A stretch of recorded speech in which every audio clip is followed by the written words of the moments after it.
Berikut video tentang teknik melatih kader di wilayah kerja tentang pemeriksaan faktor resiko PTM.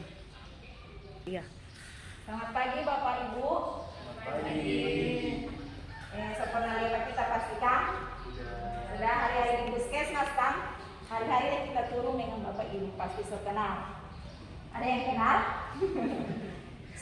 Kita Kuriak Maria biasa pegang posbindu penyakit tidak menular yang diturun-turun di lapangan. Orang masuk dan tujuan saya kumpul Bapak Ibu di sini ini untuk supaya orang memberi pengetahuan dan untuk Bapak Ibu lebih mengenal apa itu penyakit tidak menular, apa itu faktor orang mengukur faktor resiko penyakit tidak menular. Yaitu di sini orang mau latih. Soalnya hari-hari kan sesja baking, biasa kan di lapangan yang dia baking ini periksa gula, periksa asam urat, periksa kolesterol di lapangan. Sekarang gantian yang mau latih Bapak Ibu kader supaya Bapak Ibu tahu yang mau periksa, supaya di lapangan nanti ada klien datang atau ada orang mau periksa, Bapak Ibu so tahu, oh iya cepat sudah cek kok ini semua tahu periksa. Habis itu ini mengukur tekanan darah, semua pasti so tahu. Sedangkan Bapak Ibu kalau di puskesmas jauh ukur tekanan darah tanpa dia semua belajar pasti so tahu. Nah sekarang lebih orang mesti pasti, orang mau belajar ulang sama-sama kan Bapak Ibu? Boleh juga orang mau kumpul di sini supaya orang lebih dapat lihat sekali. Bapak Ibu pertama orang pakai hands kundang supaya terhindar dari penyakit. Kedua ini orang belajar bagaimana cara bertensi. Ini tensi itu orang susah dia tahu di lapangan. Ini tensi digital, jadi gampang sekali kalau mau belajar tensi digital. Orang buka manset, lengan baju kalau boleh saya naik di atas, saya naik ke atas, terus pasang manset sejajar dengan jantung. Lihat situasi dan kondisi di lapangan. Ini menghadap ke atas, nih. Pasien disuruh diam, tidak bergerak dan tidak bersuara. Kemudian tindis Bapak Ibu di starting.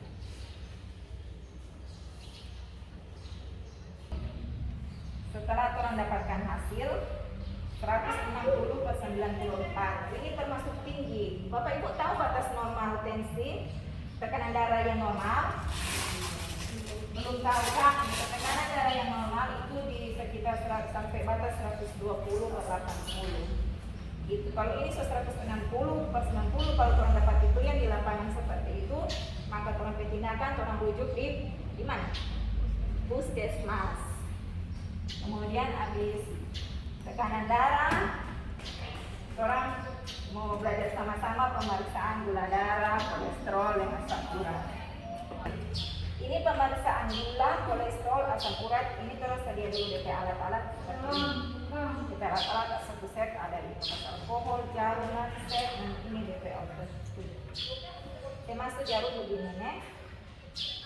Buka, tutup perlahan-lahan. Kemudian DP strip. Ini contoh yang gula saja. DP strip masuk begini.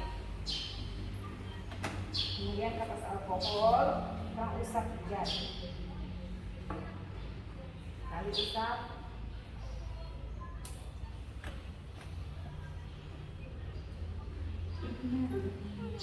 Tunggu DP hasil.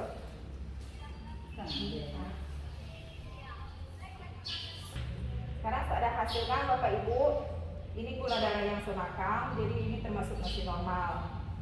Kalau gula darah puasa DP normal sampai 100, kalau yang semakam DP batas sampai 120. Ada pertanyaan? Kalau terasa kalau asam urat dan kolesterol sama DP cara pemeriksaan, sama dengan gula ini.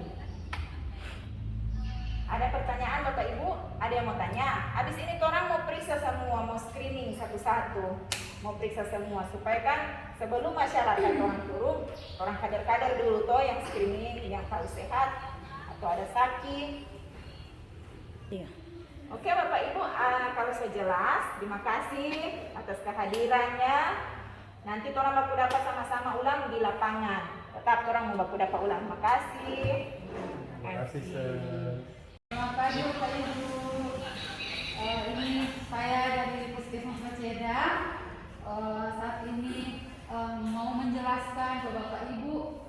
tentang cara mengukur tinggi badan dan berat badan.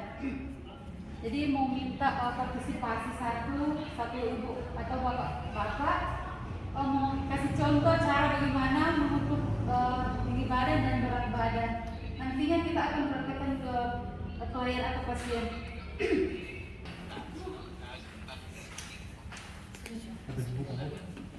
Jadi sudah pertama kita akan memanggil klien di timbangan. Kita akan menggunakan timbangan timbangan digital atau timbangan apa saja yang penting bisa digunakan untuk mengukur berat badan. Jadi pertama-tama kita menyuruh klien untuk membuka alas kaki atau sepatu, sendal, silakan naik menghadap saya. Nanti kita akan menyuruh klien untuk posisi tegak dan kita akan mengukur tinggi badan, posisi seperti ini. Dan setelah selesai diukur, dipersilahkan klien untuk turun. Bapak silakan turun dan kita akan melihat hasilnya dan dicatat. Kemudian kita akan mengukur berat badan dari klien. Dipersilakan untuk naik ke timbangan.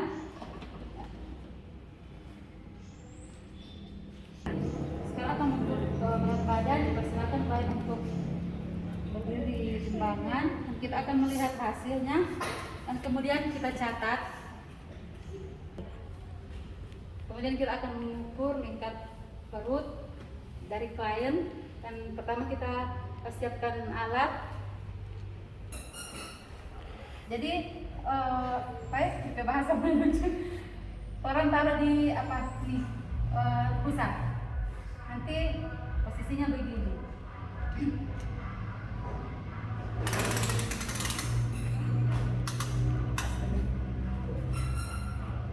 Jadi orang itu dari pusat ya. Nah, nanti kita lihat hasilnya, terus jangan lupa dicatat. Kita akan menghitung hasil IMT atau indeks massa tubuh dari klien tersebut. Jadi kita akan mendapatkan hasilnya itu setelah kita catat. Sudah? Bapak Ibu perlu ketahui rumus-rumus dari untuk mengetahui IMT itu berat badan dibagi dengan tinggi badan dalam meter kuadrat. Jadi nanti hasilnya dicatat semua. Jadi pentingnya untuk mencatat. Iya. Jadi ketika kita sudah mendapatkan hasil MT, kita lihat hasilnya. Kalau dia kurang dari 17, berarti dia dikatakan kurus. Kalau 17 sampai 25 berarti normal. Kalau lebih dari 25 sudah dikatakan obesitas. Artinya sudah ada waspada untuk kesehatan. Sudah? Bapak Ibu sekalian, dari penjelasan ini apa Bapak Ibu paham atau ada pertanyaan? Oke, terima kasih. Selamat siang Bapak Ibu, perkenalkan saya Dr. Ridwanto. Jadi tujuan Bapak Ibu kader dikumpulkan di tempat ini, salah satu juga saya ingin menjelaskan mengenai tentang cara kita pengendalian faktor resiko PTM. Bapak Ibu sudah tahu apa itu pengendalian PTM? Tidak. Belum tahu ya, oke? Atau ada yang tahu mungkin nggak ya? Jadi PTM ini adalah penyakit tidak menular. Seperti kita ketahui, angka dari penyakit tidak menular seperti hipertensi, stroke, diabetes, penyakit jantung koroner, dan penyakit gagal ginjal semakin meningkat. Nah, kita dapat kendalikan dengan salah satu yaitu aktivitas fisik. Jadi saya ingin menjelaskan tentang aktivitas fisik yang baik dan benar. Nanti kan Bapak Ibu kader juga bisa menjelaskan kepada masyarakat ya, supaya sama-sama kita bisa menjaga kesehatan lewat aktivitas fisik. Jadi saya ingin menjelaskan tentang aktivitas fisik itu ada yang secara baik, benar, terukur dan teratur.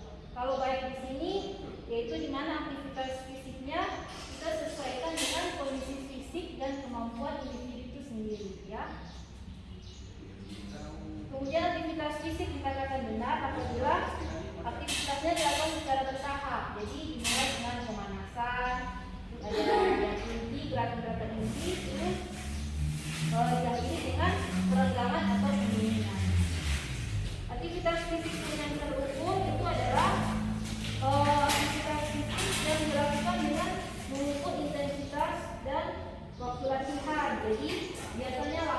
kurang beraktivitas, normalnya rata-rata sih sekitaran 30 menit ya. Kalau Bapak Ibu biasa, kalau aktivitas di rumah atau misalnya lagi jalan sehat ya, jalan kaki biasa berapa lama Bapak Ibu? Sekitaran berapa menit ya? Oke, 15 menit boleh lah ya. Jadi itu yang waktunya biasanya kalau bisa lebih baik sekitaran 30 menitan ya. Kemudian aktivitas fisik dikatakan teratur adalah aktivitas fisik yang dilakukan kurang lebih 3 sampai 5 kali dalam seminggu ya. Jadi nanti Bapak dan Ibu kader bisa menjelaskan secara bahasa yang bisa dimengerti ya ke masyarakat mengenai gimana aktivitas fisik kita bisa mengendalikan faktor-faktor risiko. Jadi seperti hipertensi atau mungkin ada obesitas. Kalau obesitas kan bisa memicu berbagai macam penyakit ya. Oke, dari penjelasan saya ada yang mau bertanya? Ya, silakan Ibu Ethel. Terima kasih dokter. Mau bertanya, kalau saya dokter contohnya ibu rumah tangga, Ya. aktivitas sehari-hari membersihkan rumah dokter apa itu sudah boleh aktivitas fisik saya seperti itu? Boleh untuk menjaga. Oh, makasih. Oke, mengenai aktivitas rumah tangga ya, seperti misalnya menyapu, mengepel ya, cuci piring mungkin bisa ya. Atau bapak ibu kader yang bisa bantu menjawab